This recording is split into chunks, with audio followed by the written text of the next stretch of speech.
నమస్తే, welcome to ATV. తెలంగాణలో చాలా హాట్ టాపిక్ ఏదైతే మైక్రో ఫైనాన్స్ విషయంలో దాదాపుగా 200 నుంచి 1000 కోట్ల వరకు స్కామ్ జరిగింది అంటూ వచ్చినటువంటి వదంతుల్లో నిజం ఎంత ఉంది అంటే 100% నిజం ఉంది. చాలామంది బాధితులు చెప్పిన లెక్కల ప్రకారం అయితే ఘోరంగా ఇక్కడ స్కామ్ జరిగిందంటూ కూడా అనేక రకాలైన ఆరోపణలు వినిపించి దాని మీద కేసులు అయ్యాయి. పోలీసులు కూడా దాన్ని ఎంక్వైరీ చేస్తూ ఉన్నారు. కాకపోతే చాలామంది మనస్తాపానికి గురైన వాళ్ళు కొంతమంది చనిపోవడం జరిగింది ఆ డబ్బుల విషయంలో. అసలు దీని వెనకాల ఉన్నది రమావత్ మధు, అదేవిధంగా మంగ్లీ సోదరుడు, అదేవిధంగా మంగ్లీ కూడా ఉందంటూ కూడా అనేక రకాలైనటువంటి ఇష్యూస్ వాదనలు బయటకు వచ్చాయి. కానీ నిజంగానే మరి వీళ్ళ వెనకాల ఉన్నటువంటి అసలు ఈ మాఫియా ఏంటి? ఏదైతే రమావత్ మధు అకౌంట్ నుంచి మంగ్లీ యొక్క సోదరుడు కి అకౌంట్లో ట్రాన్స్ఫర్ అయినాయి, అది కూడా చెక్ ద్వారా ట్రాన్స్ఫర్ అయినాయా లేకపోతే అకౌంట్ త్రూ ట్రాన్స్ఫర్ అయినాయా ఏంటి అనేది ఆయన కూడా డెబిట్ అదే క్యాష్ ట్రాన్స్ఫర్ చేసినట్టుగా క్యాష్ విత్డ్రాల్ చేసినట్టుగా కూడా అనేక రకాలైనటువంటి ఇష్యూస్ వస్తున్నాయి. కాబట్టి అసలు ఏంటి దీంట్లో ఉన్నటువంటి ఈ కేసుకు సంబంధించి పూర్వపరాలేంటి? ముఖ్యంగా చూసుకుంటే చాలామంది మనస్తాపానికి గురై చనిపోతూ ఉన్నారు. అసలు ఈ స్కామ్ గురించి మరి ఇటు ప్రభుత్వం కానీ ఇటు ప్రతిపక్షాలు కానీ ఇప్పుడున్నటువంటి పోలీస్ శాఖ కానీ ఇంతవరకు ఏం సాధించి దీని మీద ఏమి ఎంక్వైరీ చేశారనేది ఇంతవరకు రాలేదు. కాకపోతే దీని వెనకాల మంగిలికి సపోర్ట్గా బీఆర్ఎస్ పార్టీ ఉంది, అలాగే కేటీఆర్ ఉన్నాడు, కేటీఆర్ లీగల్ సెల్ బాగా పనిచేస్తుంది అంటూ కూడా రకరకాల వార్తలు అయితే సోషల్ మీడియాలో అదే ఫేస్బుక్లో కావచ్చు, ఇన్స్టాగ్రామ్లో కావచ్చు చాలా వైరల్ అవుతా ఉన్నాయి. మరి మనతో పాటు ఆర్జే శేఖర్ భాష గారు ఉన్నారు. శేఖర్ భాష గారిని అడుగుదాం. మరి ఈ కేసుకు సంబంధించి సార్ చాలా రోజుల నుంచి మాట్లాడుతూ ఉన్నారు, అనేక రకాలైన విషయాలను బయటపెట్టారు. సో ఇప్పుడు దీని ఈ విషయంలో ఏం మాట్లాడతారో సార్ కనుక్కుందాం. నమస్కారం శేఖర్ భాష గారు. శేఖర్ భాష గారు, మనం గతంలో మొన్న కూడా చేసాం ఒక ఇంటర్వ్యూ, అది కూడా బాగానే వైరల్ అయింది. ఏంటి అంటే అప్పటి నుంచి ఇప్పటివరకు అప్డేట్స్ ఏంటి? ఇప్పుడు ఎందుకంటే మనుషులు చాలామంది చనిపోతున్నారు, నిన్న ఎవరో రీసెంట్లీ చనిపోయారని వచ్చింది.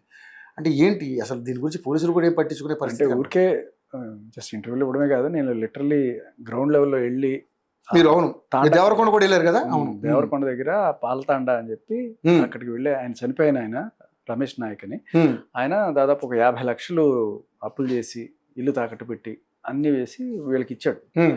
ఇక్కడ రమావత్ మధులాగే రమావత్ మధు వాళ్ళ సోదరుడు ఈయన బాలాజీ నాయక్.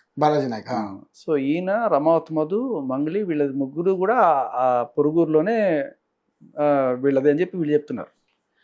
అంటే మంగ్లీ గారికి అటు సైడు గుత్తి దగ్గర ఆవిడ తాండా వాళ్ళు ఉన్నారు, బట్ అలాగే వాళ్ళ మదర్ సైడ్ అక్కడ, ఫాదర్ సైడ్ ఇక్కడ, మొత్తానికి ఏదో ఇక్కడ వాళ్ళ ముగ్గురు ఎప్పటి నుంచో దోస్తులు అనే విషయం మాకు తెలుసు.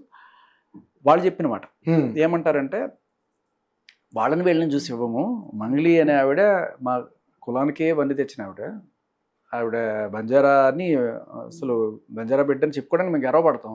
అంత అద్భుతమైన పాటలు పాడారు ఆవిడని చూసి మేము పెడతాం తప్ప వీళ్ళని చూసి పెట్టాం కదా. ఇవాళ ఆవిడ కనీసం మా తరపున నిలబడకపోగా వీళ్ళతోనే నీ ట్రాన్సాక్షన్స్ లేకపోతే ఫోటోలు ఇవన్నీ చూస్తుంటే మాకు కడుపు పగిలిపోతుంది. అక్కడ దాదాపు ఒక 150 మంది ఆ రోజు, నేను రాత్రి 8 గంటలకు వెళ్ళా దేవరకొండ దగ్గరికి, వాళ్ళందరూ గట్టిగా నినాదాలు చేశారు, డౌన్ డౌన్ మంగ్లీ అని చెప్పి. ఆడవాళ్ళు అయితే ఇంకా బంజారా భాషలో అసలు బూతులు తిరుగుతున్నారు. నువ్వు రా ఇక్కడికి రా, ఫస్ట్ ఇక్కడికి రా, వచ్చి సమాధానం చెప్పు అని అంటున్నారు గట్టిగా. సో ఇది గ్రౌండ్ రియాలిటీ. అక్కడ పాపం ఆయన చనిపోయిన ఆయన భార్య ఆల్రెడీ చనిపోయిందట. అంటే ఆయనకు ఒక బిడ్డ, 7 ఏళ్ల కొడుకు. వాడి పరిస్థితి ఏంటి? ఆడికి తండ్రి లేదు, తల్లి లేదు, 7 ఏళ్ల పసిగుడ్డవాడు. వాడిని ఎవరు చూసుకుంటారు? చాలా బాధేసింది వాడిని చూస్తే. ఇంకా ఆయన తల్లి ఆవిడ వృద్ధురాలు, పాపం ఒక 80-90 ఏళ్ళు ఉంటాయి. ఆవిడకి కూడా ఏ రకమైన ఆసరా లేదు, ఆ ఉన్న ఇల్లు కూడా తాకట్టు పెట్టేసిందట. సో ప్రభుత్వం స్పందించక, ఎవ్వరూ పట్టించుకోకపోతే, అందరూ అక్కడున్న జనాలందరూ ఎంతో కొంత డబ్బులు వేసుకొని ఆవిడకి ఇద్దాం అనుకుంటున్నారు. ప్రభుత్వం ఏం చేస్తుంది? కళ్ళు మూసుకుందా, నిద్రపోతుందా? సరే, ప్రభుత్వాన్ని ప్రశ్నించాల్సిన ప్రతిపక్షం ఏం చేస్తుంది? వాళ్ళు మీరు అంటే నాకు షాకింగ్ అనిపిస్తుంది. ఓహో, ఇందుకనేనా వీళ్ళు బీఆర్ఎస్ వాళ్ళు మాట్లాడలేదు, వాళ్ళు ఎవరో లీగల్ సెల్ వాళ్ళకి సపోర్ట్, లీగల్ సెల్ సపోర్ట్గా ఉందని నా దగ్గర ఇంకో మీకు చూపిస్తాను ఇప్పుడే. అంటే నేను స్క్రీన్ షాట్లు తీసి పెట్టాను, ఎందుకంటే రేపు పొద్దున మనకి మళ్ళీ మాట్లాడడానికి ఒక అవకాశం ఉంటుంది కదా అని. మైక్రో ఫైనాన్స్ కేసులో కేటీఆర్ హస్తం, నిందితులకు అండగా బీఆర్ఎస్ లీగల్ సెల్. ఎవరు సార్ రాసి? ఇది ఎవరంటే ఇది అంటే కాంగ్రెస్ పార్టీకి సంబంధించిన ఎవరైనా కానీ చూడండి. అంటే ఇందులో నిజం ఉందని మనం ప్రామాణికంగా తీసుకుంటాం కాదు, కానీ ఎంతో కొంత నిప్పు లేకుండా అయితే పొగరాదు కాదు అనేది ఒక రకమైన వాదన వినిపిస్తా ఉంది. ఇక్కడ నిప్పు లేకుండా అంటే మనం చూడాల్సింది ఏంటంటే ప్రజల సమస్యల మీద ఎటువంటి అలసత్వం ప్రభుత్వం ప్రదర్శించినా ముందు ప్రతిపక్షం వచ్చి పోరాడడం అనేది రెగ్యులర్గా జరిగేది. ఇక్కడ అది జరగట్లేదు అన్నప్పుడు ఇది నిజమో కాదో ఆయన బయటికి లాగాలని చెప్పి ఎవరైనా సరే పెట్టుండొచ్చు, లేకపోతే ఏదైనా సరే మరక మంచిదే అంటారు చూడండి, మరక మంచిదే. వాళ్ళ మీద ఒక నింద పడింది. దీనికోసమైనా కేటీఆర్ గారు వచ్చి బయట మాట్లాడడం, కిషన్ రెడ్డి గారు వచ్చి మాట్లాడడం. కిషన్ రెడ్డి గారు సెంట్రల్ మినిస్టర్ అంటే ఆయన అని చెప్పి చాలా మంది అనుకుంటున్న నేపథ్యంలో కిషన్ రెడ్డి గారు, కేటీఆర్ గారు వీళ్ళు స్పందించారు. ఎందుకంటే 9 ప్రాణాలు పోయినాయి. ఇంక ఎన్ని ప్రాణాలు పోతాయో తెలియదు. నేను వెళ్తే అక్కడ వాళ్ళందరూ కూడా 50 లక్షలు 60 లక్షలు 4 కోట్లు, అరే ఇంత తాండాలో ఇంత డబ్బులు ఎలారా మీరు జనరేట్ చేస్తున్నారని ఆశ్చర్యపోయాను. అంటే వాళ్ళ కోట్లు పొలాలు మెయిన్ పొలాలు తాకట్లు పెడుతున్నారు.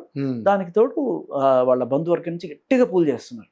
మొత్తం వాళ్ళ దగ్గర 1,00,000, వీళ్ళ దగ్గర 1,00,000, ఇట్లా ఒకళ్ళైతే 4 కోట్లు ఇచ్చాను నేనంటే ఎట్లా రా అనుకుంటున్నాను. ఇదేదో అసలు మన దగ్గరే లేవు అసలు. ఇక్కడ ఇంత మారుమూల కుగ్రామంలో ఒక తాండాలో ఎలా నాకు ఇంకోటి కూడా అనిపించింది. మీరు నేనైతే అంతలా పెట్టలేము. ఎందుకంటే 10 రూపాయలు 15 రూపాయలు వడ్డీ ఇస్తుంటే సర్లేరా వీడిని నమ్మలేము అని చెప్పి మనకు ఒక అనిపిస్తుంది. జార్ యాప్ లో పెట్టండి 10 రూపాయలు అంటే ఎవడ పెట్టట్లేదు. అది కూడా స్కామ్ అనుకోండి. 10 రూపాయల కాడు కూడా ఎవడ పెట్టలేకపోతున్నాడు. వాళ్ళకి కావాల్సిన అమాయకులు, ఇప్పుడు రామావతి మధుకు కానీ ఆ బాలాజీ నాయక్ కానీ ఇటువంటి వాళ్ళకి కావాల్సిన ఎక్కడ దొరుకుతారు వీళ్ళు. ఇది మెయిన్ రోడ్ నుంచి కనీసం ఒక 20 కిలోమీటర్ లోపలికి పోతే చిన్న రోడ్డు, మట్టి రోడ్లు ఇట్లా లోపలికి పోతే ఎక్కడో ఉంది. అరే ఇంత దూరంలో ఒక ఊరుంది, ఆ ఊళ్ళో బకరాలు ఉంటారు, వీళ్ళని మోసం చేయొచ్చు అని చెప్పి. అంటే బేసికల్ మీరు గమనిస్తే వీళ్ళు మెయిన్ రోడ్ లో హైదరాబాద్ లో ఇటువంటి పెద్ద టార్గెట్ చేయరు. అంటే వీళ్ళలో కూడా ఇప్పుడు బాధితులు వచ్చారు, కానీ వీళ్ళు ఎవరంటే ఆ అక్కడి నుంచి లీకులు ఉన్నవాళ్ళే తప్ప డైరెక్ట్ వీళ్ళ ఇదేంటంటే బాగా అమాయకులు కావాలి, గిరిజనులు బాగా ఊళ్ళల్లో ఉండేవాళ్ళు. వీళ్ళకైతే పెద్ద నాలెడ్జ్ ఉండదు కదా. ఏదో ఒకటికి మనం చూపించి ఆశ చూపించామనుకో ఒక 10 మంది వస్తారు. ఈ స్కీమ్ లో ఒకటితో కట్టించి వాడికి ఒక 4 నెలలు 10 రూపాయలు వడ్డీ ఇచ్చారు. అప్ప వచ్చేసింది కదా ఇంకేమో అని చెప్పి వాడు ఒక 10 మందితో పెట్టించాడు, వాడు ఒక 10 మందితో పెట్టించాడు. ఇప్పుడు వీడు ఒక 10 మందితో పెట్టించాడా, ఈ 10 మంది వీడు వచ్చి అడుగుతారు. బట్ నిజానికి 10 మంది పెట్టింది ఎవరిని చూసి, మంగ్లీని చూసి. అరే మంగ్లీ గారి తాలూకా అనుకొని, అదేదో పిఠాపురం ఊళ్ళో పవన్ కళ్యాణ్ తాలూకా అట్లా మంగ్లీ గారు అంటే ఉన్నా లేకపోయినా ఆవిడ తాలూకా ఒక నమ్మకంతో వాళ్ళు పెట్టారు. పెట్టిన తర్వాత ఇప్పుడు డబ్బులు కావాల్సి వచ్చినప్పుడు వీళ్ళు ఆవిడని అడగరు, ఈయన అడుగుతారు. నాకు మంగ్లీకి సంబంధం లేదు, నేను మంగ్లీకి ఇవ్వాలా, నేను మంగ్లీని చూడాలా, నువ్వు చెప్పావు, నువ్వు నాకి, నువ్వు వెళ్ళు, నువ్వు చస్తావా, అడుక్కు తింటావా, కిడ్నీ అమ్ముకుంటావా, ఏదైనా చెయ్యి, నాకు డబ్బులు ఇవ్వని చెప్పి ఒక నెల 2 నెలల నుంచి అతన్ని నానా రకాలుగా చేస్తున్నారు. అది పెరిగి ఆఖరికి బూతులు రావడం, ఎందుకు రా నీ బతుకు తూ అని చెప్పి ఓగియడం, ఇంటి ముందు దుమ్మెత్తిపోయి, ఇవన్నీ చూసిన తర్వాత కొంతమంది గుండెపోటు వచ్చిపోతున్నారు, కొంతమంది సూసైడ్ చేసుకుంటారు. దీనికన్నా అవమానం లేదని చెప్పి. సో ఇటువంటి పరిస్థితుల్లో అక్కడ తాండాలు ఉన్నాయి. ఇప్పుడు 9 మంది చనిపోయారు, ఇంకొకరు చనిపోవడానికి ఎక్కువ వ్యవధి పట్టదు. కానీ ఎందుకు ప్రభుత్వం చేయదు? ఇప్పుడు సరే ప్రభుత్వం నోటీస్కి రాలేదా, రేవంత్ రెడ్డి గారికి ఒక 100,000 సమస్యలు ఉంటాయి అనుకుంటే, ఇక్కడ మనం పోలీస్ ఇన్వెస్టిగేషన్ చూద్దాం. పోలీస్ ఇన్వెస్టిగేషన్లో ఒకటి సుబ్బు గారు ఎప్పుడైతే వచ్చి లాయర్ సుబ్బు గారు వచ్చి కేసు పెట్టి అందులో A5గా మంగ్లీని చేర్చారో అప్పుడు సెన్సేషన్ అయింది కేసు. ఆయన పెట్టిన కేసు ఏంటి, బాధితులకు డబ్బు ఇప్పించడం గురించి కూడా కాదు చెప్పాలంటే. ఆ బాధితులకు డబ్బు ఇప్పించమని మాట్లాడడానికి వెళ్తే నన్ను చంపేస్తాను, లేకపోతే నీకు ఎంతో కొంత డబ్బులు ఇస్తాం, సెటిల్ అయిపో, దీని జోలికి రావాకు అని చెప్పి నన్ను సామధాన భేద దండోపాయాలతోటి లొంగ తీసుకునే ప్రయత్నం చేశారు. ఆఖరికి లొంగకపోయేసరికి చంపడానికి కూడా వాళ్ళు చెప్తున్నారు, యాక్సిడెంట్లో పోతావు, నీకు ఇచ్చే డబ్బులు ఏదో ఎవరికో ఇస్తా, కేసు మాఫీ చెప్పించుకుంటా అని నన్ను బెదిరించారు అని ఆయన ఎక్కడ వెళ్ళి కేసు పెట్టాడు. కేసు పెట్టిన తర్వాత మీడియా ఒక్కసారి గట్టిగా ఫోకస్ చేసినాను. అక్కడి నుంచి ఇంకొక కేసు రమావత్ మధు, అంటే ఇది ఫోకస్ అయిన తర్వాత మంగ్లీ అని చెప్పి అందరూ అనడంతో అమ్మో ఇదేదో పెద్దదవుతుంది అని చెప్పి ఈ రమావత్ మధు అనేవాడు వెళ్ళి ఎకనామిక్ అఫెన్సెస్ వింగ్లో సరెండర్ అయిపోతాడు. ఆవిడకి ఏం సంబంధం లేదు, ఆవిడకి ఏం సంబంధం లేదు, నేనే. ఈవిడ కూడా అదే చెప్తుంది, అసలు మధుకి నాకేం సంబంధం లేదు, మధుకు నాకు ఏం సంబంధం లేదు, మీకు నాకేం సంబంధం లేదండి, నా కోసం మీరు వెళ్ళి ఎందుకు అరెస్ట్ అవుతారు? ఏ సంబంధం లేకపోతే నా కోసం మీరు వెళ్ళి ఎందుకు అరెస్ట్ అవుతారు? Simple question. ఇక్కడ అరెస్ట్ అయిన తర్వాత కూడా వెంటనే ఏవో వేరేవి ఏం చెప్పకుండా మంగ్లీకి సంబంధం లేదు చెప్తున్నాడంటే దాని అర్థం ఏంటి? సంబంధం ఉన్నట్ట లేదన్నట్ట. అండ్ ఎంత గాఢమైన సంబంధం లేకపోతే నా కోసం ఒకటే ఏకంగా జైలుకి వెళ్తాడు. జైలుకి వెళ్ళి అక్కడ కూర్చొని ఏమైనా అంటే అతనికి ఏదైనా అష్యూరెన్స్ ఇచ్చారా ముందుగానే? మేము ఆల్రెడీ పోలీస్ శాఖలో మాట్లాడేసాము, నీకేం జరగదు, వెళ్ళు అత్తారింట్లో కొన్నాళ్ళు అక్కడ ఉండేసి వచ్చేసి, నీకు ఆల్రెడీ అలవాటే కదా, 2-3 సార్లు పోయావు కదా, అంటే నీకు ఏం కాకుండా చూసుకుంటా, నీకు వేరే రకంగా బెనిఫిట్ కూడా ఇంకేమైనా ఫైనాన్షియల్ బెనిఫిట్లు ఏమైనా చేస్తాము, అది ఏదో ఒకటి ఉంటుంది అన్నారా? లేకపోతే ఎట్లాగో ఇంటి అల్లుడు కాబోతున్నాడు కదా, ఇంటి బాధ్యతను ఎత్తినేసుకుందాం అని చెప్పి ఆ రకమైన త్యాగ నిరత ఏమైనా ప్రదర్శించాడా? అంటే మంగ్లీ గారి చెల్లెల్ని చేసుకుంటారు అని చెప్పి కూడా వార్తలు చాలా మంది చెప్తున్నారు కదా. అండ్ దానికి తగ్గట్టుగా ఈయన మంగ్లీ గారితో మాత్రమే ఫోటోలు కాకుండా మంగ్లీ గారి తల్లితో కూడా మీటింగ్, ఆ వీడియో కూడా బయటకు వచ్చింది. అండ్ మంగ్లీ గారు నేను ఎప్పుడో ఒకసారి ఏదో ఒక బర్త్డే ఫంక్షన్లో తిన్న పాపానికి నన్ను ఇంత చేస్తారని చెప్పి ఒక లేఖ విడుదల చేసింది. కానీ అది ఆ ఒక్కటే కాకుండా ఇంకా చాలా ఆధారాలు, ఆవిడ ఏదో వరిచేనో ఏదో ఒక పొలంలో ఇంత కూర్చొని ఫోటోలు దిగినవి, అంటే ఇవన్నీ చూస్తుంటే ఏదో ఈవిడ చెప్తున్నట్టుగా అసలు నాకేం సంబంధం లేదు అనడానికి బాగా తెలిసిన మనిషి. అది కూడా సుబ్బు ఎప్పుడైతే ఆయన పూజారి గారి ఇంట్లో పంచాయతీ జరిగినప్పుడు సుబ్బుకి డైరెక్ట్గా మధుకి ఫోన్ చేసి కల్పించి మాట్లాడించదు, నేను వస్తాను, నేను వచ్చి చేస్తాను, సెటిల్ చేస్తాను, మీరేమి ఇది చేయకండి, మీడియాలో పెట్టినవన్నీ తీసేయండి ఇది అని చెప్పి అక్కడ ఆయన మాట్లాడుతున్నాడు. ఒక పక్క సంబంధం లేదంటే డైరెక్ట్గా అతను వచ్చి ఈయన మాట్లాడతాడు. ఇక్కడ ఈవిడ రిలీజ్ చేసిన లేఖలో ఒక కీలకమైన పాయింట్ చాలామంది డిస్కస్ చేయట్లా.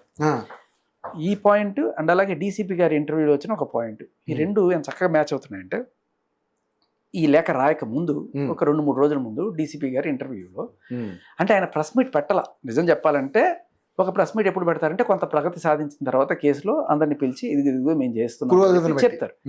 బట్ ఎవరో మన మీడియా సోదరుడు అవుట్ ఆఫ్ ఆయన రీచ్ బాగుండి నుండి వెళ్ళి ఆయన్ని ఏదో రకంగా కలిశారు.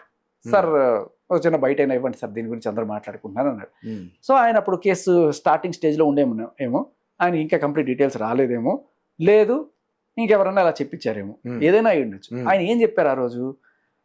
మంగ్లీకి దీనికి ఏం సంబంధం లేదు అని రమావతి మధు ఇప్పటిదాకా చెప్పాడు. సో మాకు కూడా ఏం తేలలేదు. ఒకటి ఫస్ట్ పాయింట్.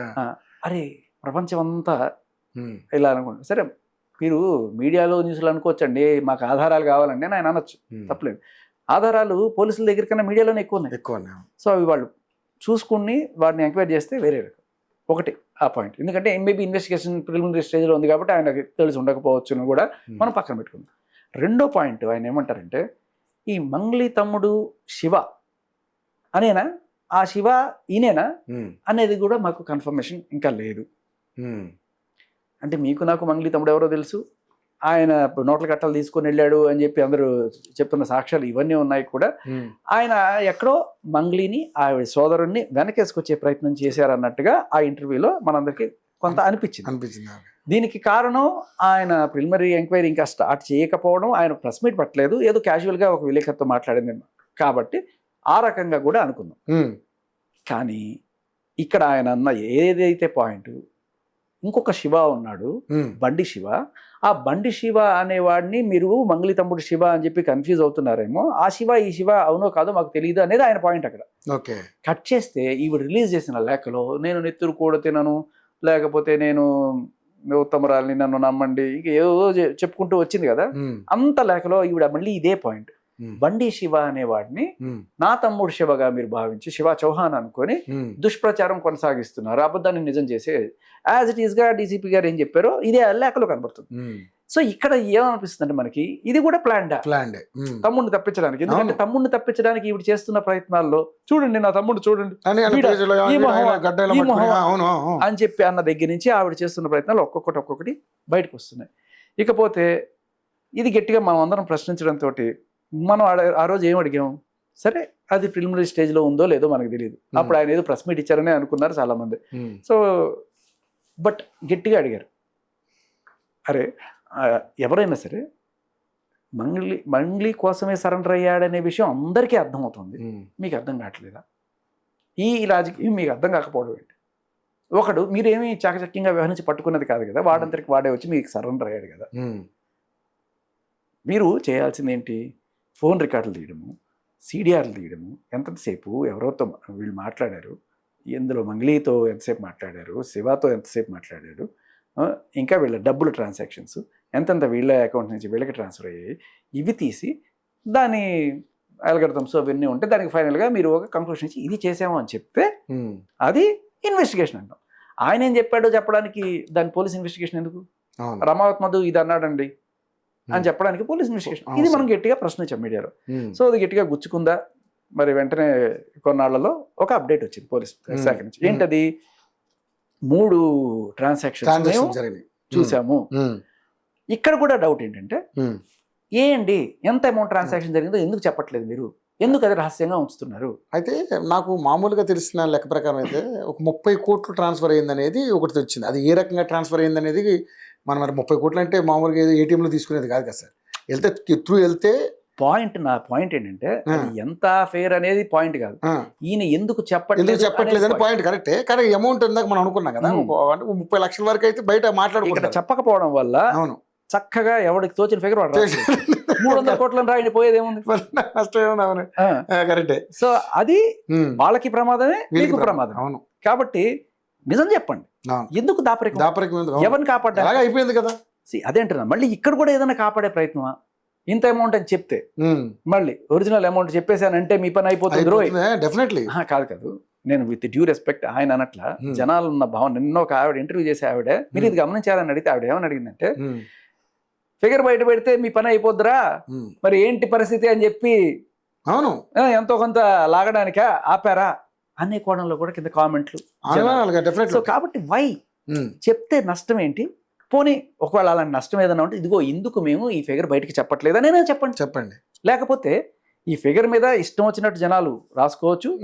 అలాగే ఆ 30 కోట్లు కాకపోతే 300 కోట్లను కూడా రాసుకున్న నేపథ్యంలో అది వాళ్ళకు కూడా నష్టమయ్యే అవకాశం ఉంది. రాసుకోవడంతో పాటు మిమ్మల్ని రాసుకోకపోతే మిమ్మల్ని అనుమానించే అవకాశం ఉంటుంది. కాబట్టి ట్రాన్స్పరెన్సీ ఈజ్ వెరీ ఇంపార్టెంట్. ఇది రెండో లెక్క. ఇలా ఇన్ని డౌట్లు తావిస్తూ ఉన్నప్పుడు ఎందుకు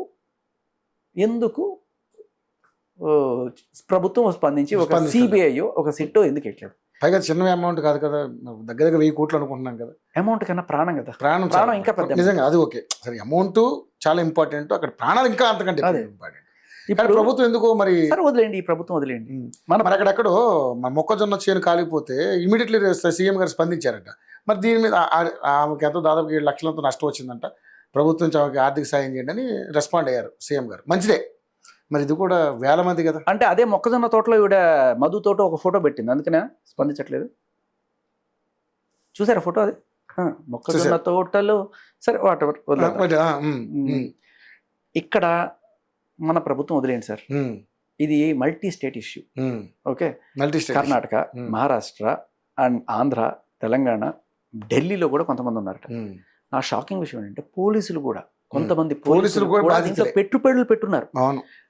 డబ్బు ఎవరికి చేదు వస్తుంది, ప్రూఫ్లు కనబడుతున్నాయి, అరే వీడు ఇస్తున్నాడు, ఆ పోలీసు వాడిని ఎవడు మోసం చేస్తాడులే అని కూడా అక్కడ ఉన్న నేను వెళ్ళిన తాండాలో కూడా హెడ్ కానిస్టేబుల్ వాళ్ళు కూడా పెట్టున్నారు. సో ఇటువంటి పరిస్థితి నాకు తెలిసి ఇది పైకి పాకి మన ఎమ్మెల్యే మామూలు కూడా చాలా మంది దీంట్లో పెట్టుంటారేమో. గ్యారంటీ పొలిటీషియన్స్ బయటకు రావట్లేదు, పెట్టే ఉండొచ్చు. ఎందుకంటే వేళ డబ్బులు కూడా ఇన్వాల్వ్ అయినాయి కాబట్టి కామ్గా ఉన్నారా, తలా పాపం తిలా పిడికినట్టు.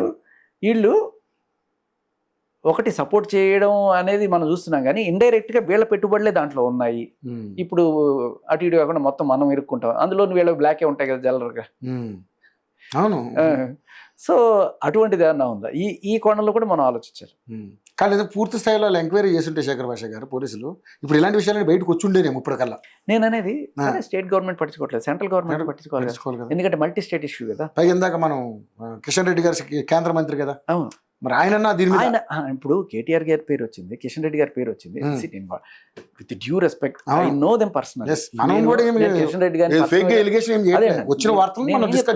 ఇప్పుడు మంగ్లీ గారి ప్రమేయం ఉందా లేదా అనే దాని మీద ఇంతమంది వచ్చి మాట్లాడుతున్నప్పుడు ఆవిడ వచ్చి సరే ఫైనల్ గా ఎప్పుడో ఇప్పుడు లేట్ గా అయినా సరే వచ్చి స్పందించి నాకేం సంబంధం లేదని చెప్పుకుంది. నమ్మేవాళ్ళు నమ్ముతారు, నమ్మని వాళ్ళు నమ్ముతారు. అట్లీస్ట్ నీ బాధ్యత బంతా. మరి కిషన్ రెడ్డి గారి పేరు వచ్చినప్పుడు, కేటీఆర్ గారి పేరు వచ్చినప్పుడు కనీసం వాళ్ళు మీడియా ముందుకు వచ్చి మాకు దీనికి సంబంధం లేదని చెప్పడం, సరే సంబంధం లేదు పక్కన పెడితే జనాల కోసం మీరు ఏం నిలబడ్డారనేది చేయాలి కదా. అండ్ కేటీఆర్ గారిది మన స్టేట్కి సంబంధించిన పని అనుకుందాం. కిషన్ రెడ్డి గారు సెంట్రల్ మినిస్టర్గా ఉన్నారు కదా, ఒక సిబిఐ ఎంక్వైరీ లాంటిది తెప్పించి సార్ ఎన్ని స్టేట్లో ఎంతమంది బాధితులు ఉన్నారు, ఎందుకు మనం వాళ్ళని సేవ్ చేయకూడదు, మనం ఎందుకు విస్మరించాలి అని చెప్పి మోడీ గారి దగ్గరికి ఇష్యూ తీసుకొని సిబిఐతో చేయించచ్చు కదా. చేయించవచ్చు, అది ఇంకా అవకాశం ఉంది, చెయ్యాలి కూడా, వాళ్ళకి బాధ్యత కూడా ఉంది. సో ఇప్పుడు ఇలా అసలు ఎవరికి అర్థం కావట్లేదు సార్ ఎందుకు అనే కోణంలో నేను చూస్తుంటే మంగ్లీ గారి బర్త్డేకి ఎమ్మెల్యేలు రావడం, ఎమ్మెల్యే ఫంక్షన్కి ఈవిడ వెళ్ళడం, ఇటువంటివన్నీ అంటే పొలిటికల్ లీడర్స్ కూడా దీంట్లో ఇన్వాల్వ్ అయి ఉన్నారు.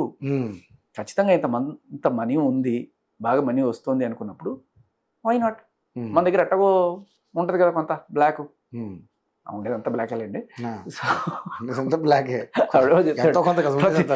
ప్రతినిధి అంటే ఎవరంటే ప్రతినిధిని కాజేసేవాడు ప్రతినిధి. అలా ఎన్నో నిధులు ఉంటాయి, సో అందులో కొంత బ్లాక్ పక్కన ఉంటుంది, ఆ బ్లాక్ దీంట్లో పెట్టుంటారు. ఇప్పుడు ఆ బ్లాక్ ఈ పరిస్థితి ఏంటి, ఇప్పుడు తేలుగుట్టిన దొంగ అంటారు. ఇప్పుడు మీరు వైట్ ఇచ్చారనుకోండి, నా పోయిందని చెప్పి మీరు ధైర్యంగా పోలీస్ స్టేషన్లో ఇది చెప్పచ్చు.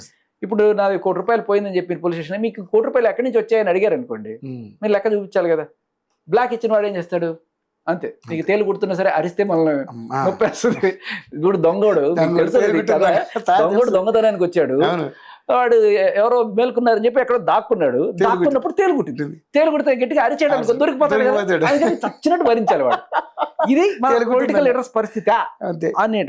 నేను with very I'm really big fan of these two guys, Kishan Reddy garu అన్న కేటీఆర్ గారు. మనస్ఫూర్తిగా నైస్ గా ఇప్పటికి వెళ్ళినా కూడా గుర్తుపట్టాలి. ఎవరన్నా సరే ప్రాబ్లం తీసుకొస్తే వెళ్ళి వెంటనే దానికి స్పందించడం నేను అస్సలు. కానీ నింద మీ మీద పడ్డప్పుడు పోలీస్ శాఖ మీద కూడా పడ్డది నింద, మీరేంటి వాళ్ళకి సపోర్ట్ చేస్తున్నారు. మీరు గమనించండి కింద కామెంట్ లో మంగ్లీ పోలీస్ అని చెప్పి ఇన్ని కామెంట్లు పెడుతున్నారు.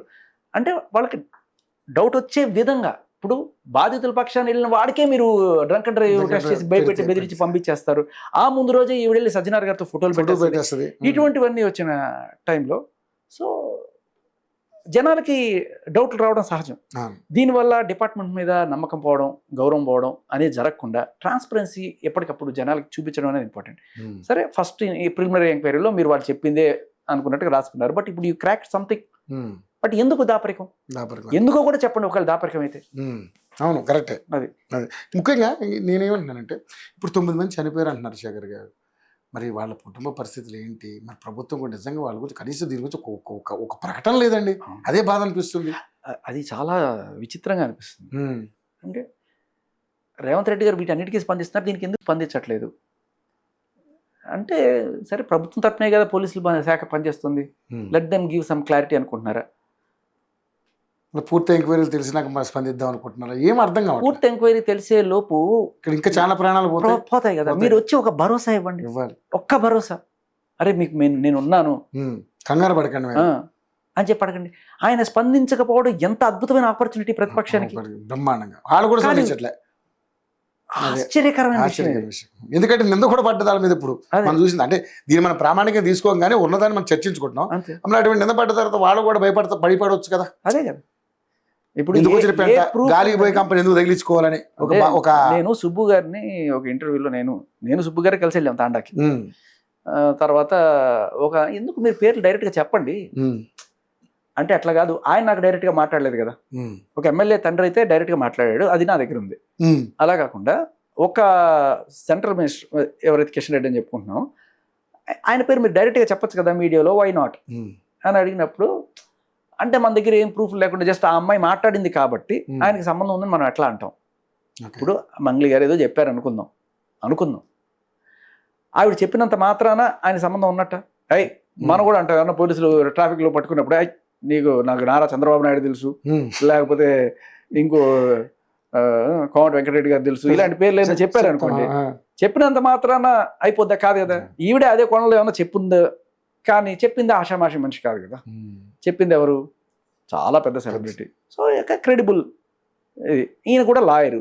సో ఎప్పుడైతే ఇది ఆయన చెప్పిన మాట అయినా సరే, నేనేమంటానంటే, రాజకీయ నాయకులు చాలాసార్లు ఆరోపణలు చేస్తుంటారు, వాడికి ఏ ఆధారాలు ఉండవు. ప్రతి రాజకీయ నాయకుడు ప్రతిదీ ఆధారాలతో ఆరోపణలు చేయాలంటే ఆవిడ ఇంకా రాజకీయమే చేయడు. ఇప్పుడు జగన్ గారికి 1,00,000 కోట్లు సంపాదించారు, ఈ రోజు దాకా లెక్క తెలియదు 1,00,000 కోట్లు లేదు కదా. అంటే ఏమవుతుందంటే దీని వెనకాల మనం రాజకీయం క్యాచ్ చేయాలి. 1,00,00,000 కోట్లు అనడం వల్ల దీని మీద ఎంక్వైరీలు పడ్డము, అది నిజాలు కనుక్కోవడానికి ఉపయోగపడుతుంది. ఆరోపణ పెద్దదే, నిజం కాకపోవచ్చు, కానీ ఎంక్వైరీలు పడడానికి అది ఉపయోగపడుతుంది. ఆయన కూడా బయటకు వచ్చి సమాధానం చెప్పుకోవాల్సిన పరిస్థితికి అది తీసుకెళ్తుంది ఈ ఆరోపణ.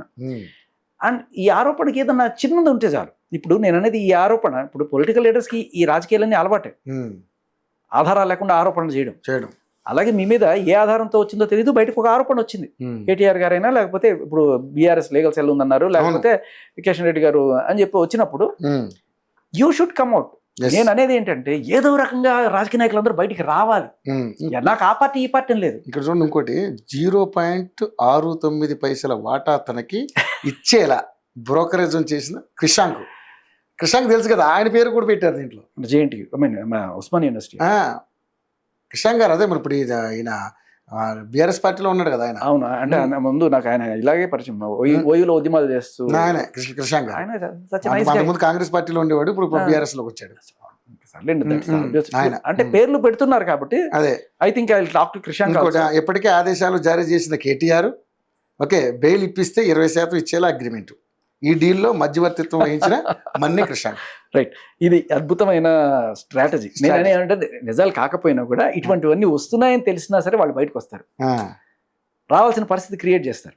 ఇవన్నీ కూడా ఇవి ఇనిషియల్ గా చిన్నగా అనిపించవచ్చు. ఆ స్టేట్మెంట్ కి లైక్లు ఎన్ని ఉన్నాయండి? ఒక్క నిమిషం ఇప్పుడే చూపిస్తాను. అంటే ఎంతమంది దాన్ని నమ్ముతున్నారు ఇప్పుడే చూపిస్తాను. ఎంతమంది దీని మీద లైక్లు కానీ అదేవిధంగా కామెంట్లు పెట్టారు ఇప్పుడు చూపిస్తాను. చూడండి, మిస్ అయింది సార్. ఓకే, కానీ అది నేను స్క్రీన్ షాట్ తీశాను. నేను అనేది ఏం లేదు, ఇటువంటి ఇప్పుడు లేదు ఏదో ఎలిగేషన్ అనుకుంటారేమో, వీళ్ళకి కూడా ఒకసారి స్క్రీన్ మనం చూపించేద్దాం. ఎందుకంటే ఇదిగోండి,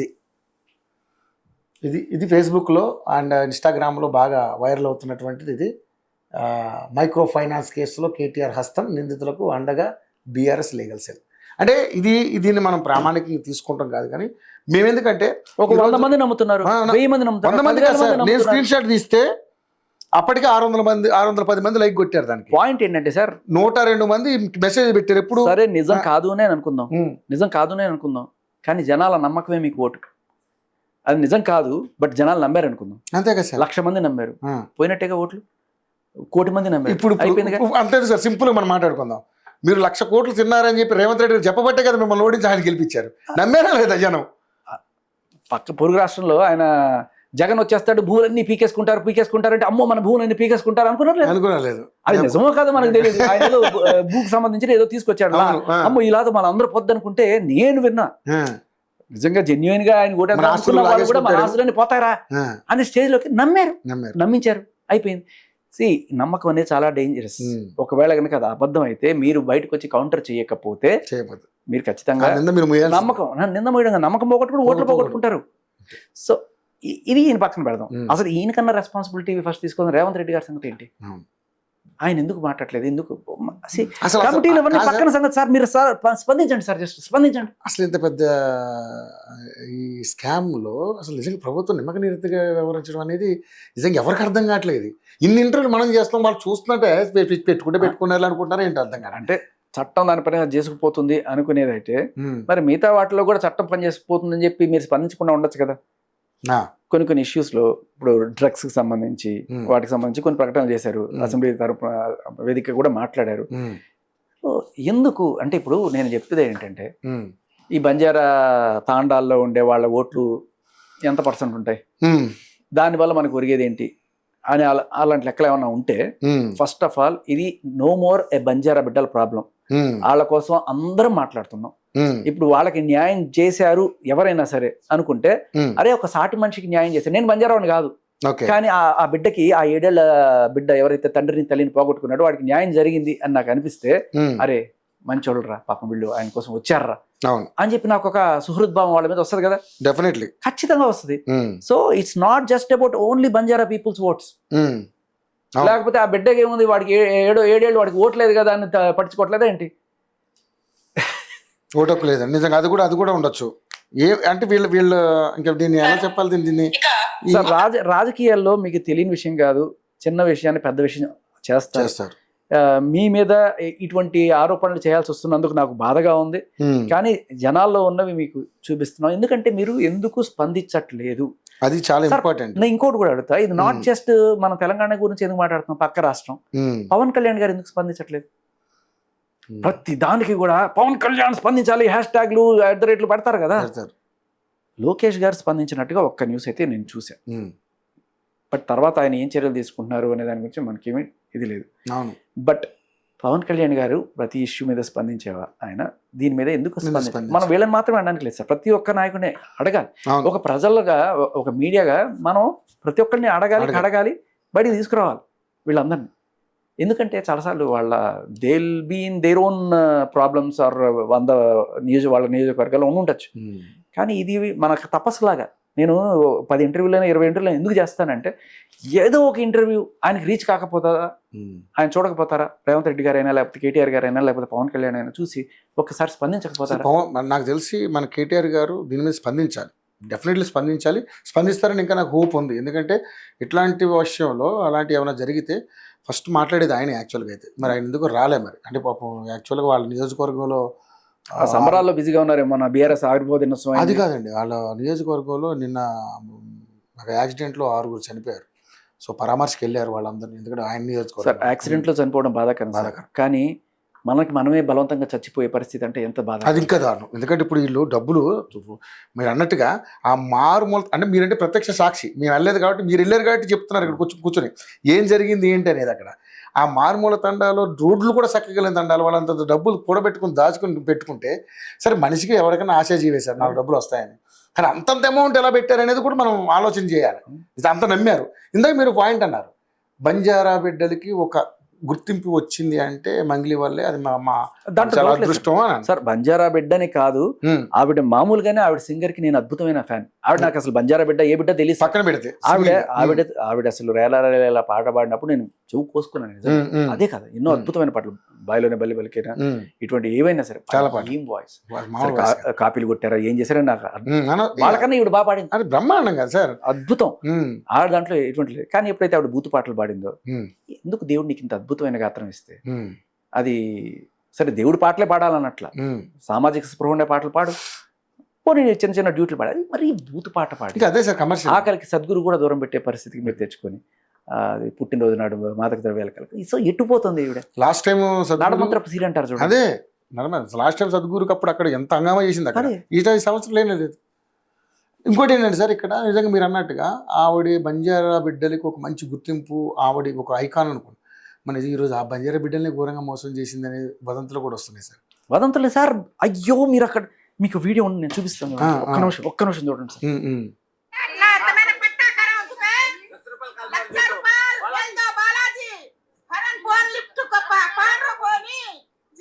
బాలాజీ అనేవాడు వీళ్ళ దగ్గర తీసుకున్నాడు మంగ్లీ పెళ్లి.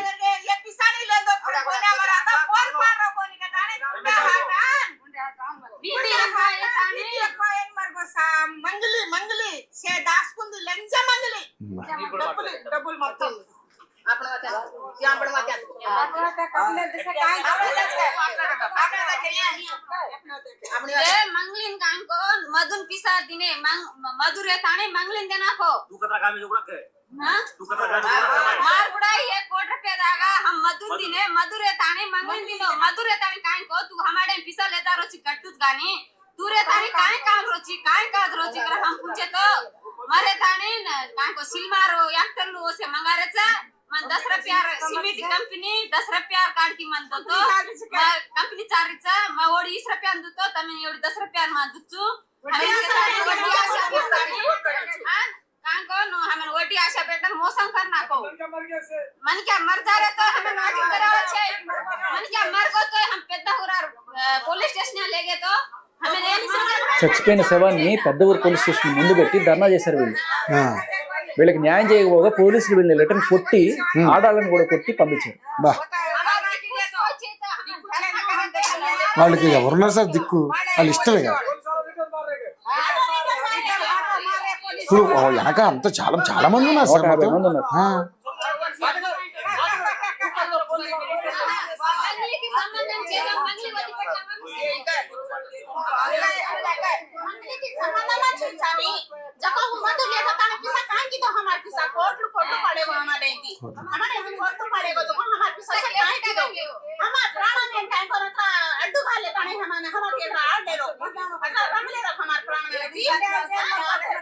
हमारी इज्जत से काट रहे हैं हमारा हमें मार लेने से ये मधु बालाजी कट्टा डगा गे बेटा भीमा बेटा कट्टा डगा ये गौतम कट्टा डगा ये क्वारी कट्टा डगा ये भोसी लंचा पानी कट्टा डगा हां ये भोसी से कट्टा डगा ये मंगली काय कर लीजिए गाली लंचा मंगली हमें काय करम हम और मौसम कर ये भोसी हां हमारे पिसा से ले रहा काय काम की देते बोका बेटा 100 कोटी घर बंदारी लंजा 100 कोटी घर बंदारी बोका बेटा लंचा उनका लाई लाई सात्रा अत्रा पिसा का दिया है वो 2 कोटी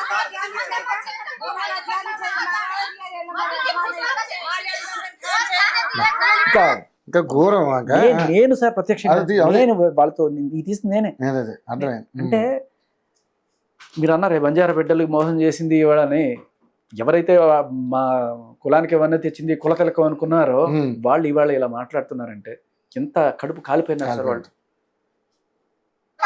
నిజంగా చాలా దారుణం. కానీ నిజంగానే మరి మీరు అన్నట్టుగా ఇప్పుడు దాకా వాళ్ళు స్పందించకపోతే గవర్నమెంట్ ఇది చాలా పెద్ద ఇష్యూ అయ్యేలాగా ఉంది సార్ అసలు. ఆవిడ చనిపోయిన ఆయనకి ఇంకో భార్య ఉంది. అంటే అక్కడ భార్య చనిపోయిందని ఇంకో ఆయన చేసుకున్నారు. ఓకే. ఆవిడే అన్నది అయిపోయింది. ఇప్పుడు ఆవిడ చిన్నపిల్ల ఉంది, ఒక 20-22 ఏళ్ళు ఉంటాయి. ఆవిడ ఇప్పుడు నాకేంటి సార్, నా గతి ఏంటి సార్? ఆ బిడ్డనంటే ఇంకా వేరే భార్యకి పుట్టిన బిడ్డ, ఆమె చూసుకోగలదా? ఆమెకి ఏం కెపాసిటీ ఉంది? ఈ ఇల్లు కూడా తీసుకెళ్ళిపోతారు రేపు. అంతే కదా. వీడు చూడండి సార్, ఈ బుడ్డోడు గారు ఇక్కడ మాల్దీ తాండాకు వచ్చాము. ఇక్కడ ఒక ఆయన పాపం గుండెపోటుతో చనిపోయారు. ఇలా ఇన్నాళ్ళు మనం చూస్తున్న ఈ స్కామ్ లో పాపం 50 లక్షలు ఇచ్చారట. ఈ బాబు వాళ్ళ అబ్బాయి, వాళ్ళ నాన్న లేడు, వాళ్ళ అమ్మ కూడా చనిపోయారు పాపం. సో ఇటువంటి అబ్బాయికి న్యాయం జరగాలి కదా. మనందరం తప్పకుండా నేను ఒకటే చెప్తున్నా, ఇంత చిన్న పిల్లలు మోసం చేసి తినే డబ్బులు మీకు ఎట్లా వంట పడతాయి? ఎంత వరకు మీరు అభివృద్ధి సాధించగలరు? చూడండి, అసలు ఏ పాపం ఎరుగని ఒక పసిబిడ్డ ఈ రోజు వాళ్ళ తల్లిని కోల్పోయిండు, తండ్రి కోల్పోయిండు, ఇంకా కూడా మీ మనస్సు కరగకపోతే ఇన్ని కోట్లు మీరు చనిపోయిన తర్వాత తీసుకెళ్తారా? ఇలాంటి వాళ్ళు ఉసురు పోసుకొని ఎన్ని రోజులు మీరు అంత అహంకారం, అంత దర్పం చూస్తారు? పాప సార్, ఆయన చూస్తే ఎంత బాధ. ఒకటే ఆ అబ్బాయి ఒకటే కదా, ఇప్పుడు సింగిల్ అయిపోయాడుగా, ఎవరు లేరుగా, అనాథ అయిపోయాడుగా బాబు.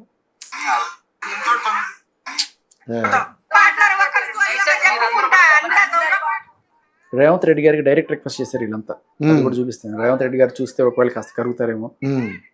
ఆయన చనిపోయిన ఆయన భార్య, ఈవిడ రెండో భార్యనా?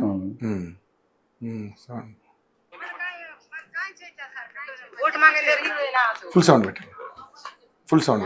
అమ్మా, మీకు ఇంత జరుగుతున్నా కూడా గవర్నమెంట్ ఎందుకు స్పందించట్లేదంటారు? స్పందించలేదు సార్. మా ఆయన చచ్చిపోయిండు, నాకు ఒక చిన్న బాబు ఉన్నాడు. ఆ బాబుని చూసుకొని నేను బతకాలా, లేకపోతే ఏం చేయాలి నేను? రేవంత్ రెడ్డి సార్, ప్లీజ్ మీకు దండం పెడతాం, మాకు న్యాయం చేసేటట్టు చూడండి.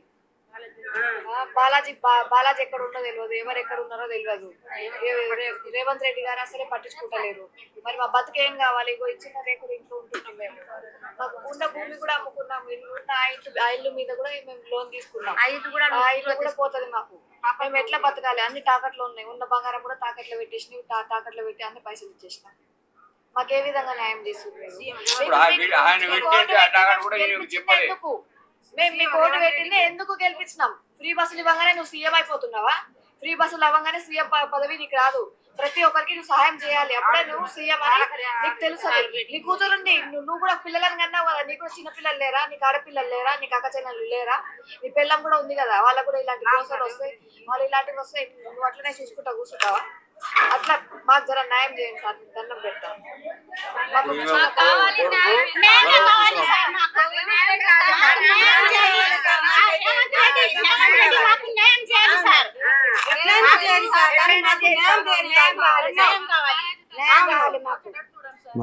మాకైతే డబ్బులు రావాలి సార్, మాకు న్యాయం చేయాలి సార్.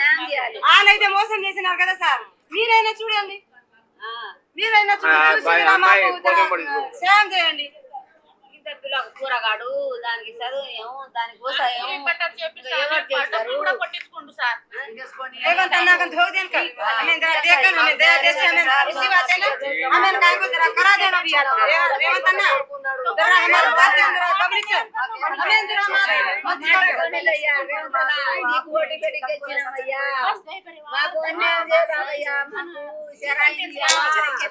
అలా గూడు మామూలు విషయం కాదు. పాపం సార్,